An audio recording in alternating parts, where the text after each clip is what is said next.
નમસ્કાર મિત્રો, હું છું પરેશ પઢિયાર. હવે ચૂંટણી જેમ જેમ નજીક આવી છે તેમ તેમ રાજકીય ગરમાવો જોવા મળ્યો છે. ત્યારે આપણે આજે વાત કરશું સ્થાનિક સ્વરાજ્યની ચૂંટણીમાં કેટલી બેઠકો હોય છે અને આ બેઠકોમાં શું શું કામ કરવાનું હોય છે. સાથે સાથે જ આમાં જે પ્રમુખ બને છે જિલ્લા પંચાયતના કે તાલુકા પંચાયતના, કે જે સભ્ય બને છે તેને વેતન આપવામાં આવે છે કે નથી આપવામાં આવતું, તેને લઈને સમગ્ર વિસ્તારથી આપણે ચર્ચા કરશું. ત્યારે ગુજરાતમાં સ્થાનિક સ્વરાજ્યની ચૂંટણી હવે જાહેરાત થઈ ચૂકી છે. આ સાથે સાથે જ મહાનગરપાલિકાઓ, નગરપાલિકાઓ અને જિલ્લા પંચાયત તથા તાલુકા પંચાયત માટેની ચૂંટણીના મંડાણ થઈ ગયા છે.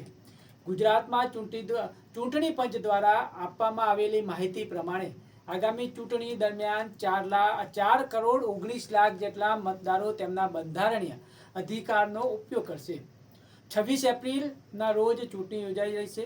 28 એપ્રિલના રોજ એના પરિણામો જાહેર થશે અને ગુજરાતમાં 15 મહાનગરપાલિકાઓ, 84 નગરપાલિકાઓ તથા 34 જિલ્લા પંચાયત તથા 260 જેટલી તાલુકા પંચાયત માટેની સામાન્ય ચૂંટણી યોજાવા જઈ રહી છે.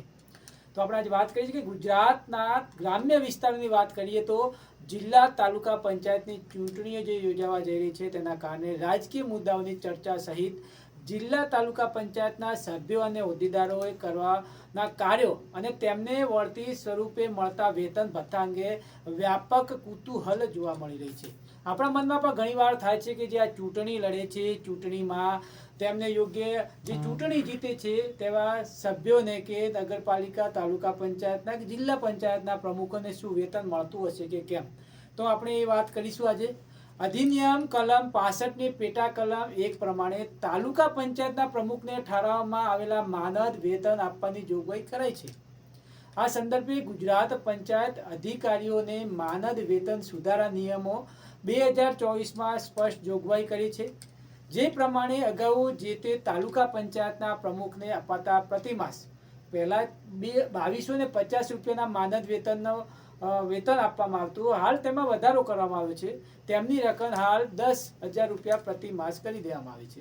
એટલે કે પહેલા 2024 પહેલા 2250 રૂપિયા આપવામાં આવતો હતો તે વેતનમાં હાલ 10,000 રૂપિયા જેટલી વધારો કરવામાં આવ્યો, 10,000 રૂપિયા કરી દેવામાં આવે છે.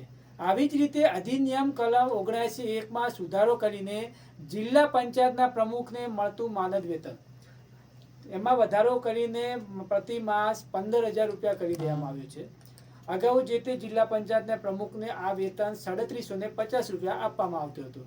તેમની ચૂકવણી કરવામાં આવતી હતી, પણ હાલ તેમને જિલ્લા તાલુકા પંચાયત પ્રમુખ ઉપરાંત અધિનિયમમાં જિલ્લા તાલુકા પંચાયતની સામાજિક ન્યાય સમિતિના અધ્યક્ષ અને જિલ્લા પંચાયતની શિક્ષણ સમિતિના અધ્યક્ષને માનદ વેતન આપવાની જોગવાઈ પણ ગુજરાત પંચાયત અધિનિયમો માનદ વેતન સુધારા નિયમ 2024માં કરાયેલી છે.